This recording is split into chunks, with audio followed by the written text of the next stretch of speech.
Breaking news, অতিরিক্ত শিক্ষার্থী ভর্তি করলে এবার আর ছাড় নয়, রেজিস্ট্রেশন বাতিল সহ কঠোর ব্যবস্থা নিতে যাচ্ছে শিক্ষা বোর্ডগুলো। শিক্ষা বোর্ড সূত্রে জানা গেছে, অনুমোদিত শ্রেণী ও শাখার সংখ্যা অতিক্রম করে কোনো শিক্ষা প্রতিষ্ঠান শিক্ষার্থী ভর্তি করলে সেই শিক্ষার্থীদের রেজিস্ট্রেশন দেওয়া হবে না।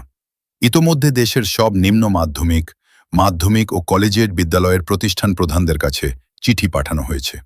চিঠিতে বলা হয়েছে, আগামী 15 জানুয়ারির মধ্যে অনুমোদিত শ্রেণী শাখার সংখ্যা, শিফট এবং ভর্তিকৃত শিক্ষার্থীর পূর্ণাঙ্গ তথ্য সংশ্লিষ্ট জেলা শিক্ষা অফিসে পাঠাতে হবে।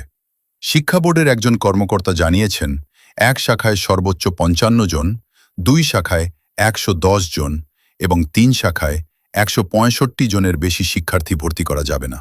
এর ব্যত্যয় হলে নেওয়া হবে প্রশাসনিক ব্যবস্থা। কর্তৃপক্ষ বলছে, অতিরিক্ত শিক্ষার্থী ভর্তি করে দীর্ঘদিন ধরে চলা অনিয়ম ও বাণিজ্য বন্ধ করতেই এই সিদ্ধান্ত। বিশেষ করে গ্রামীণ ও গার্লস স্কুল রক্ষায় এই পদক্ষেপ নেওয়া হয়েছে। এই মুহূর্তের সর্বশেষ তথ্য এটুকুই, আরও আপডেট আসছে।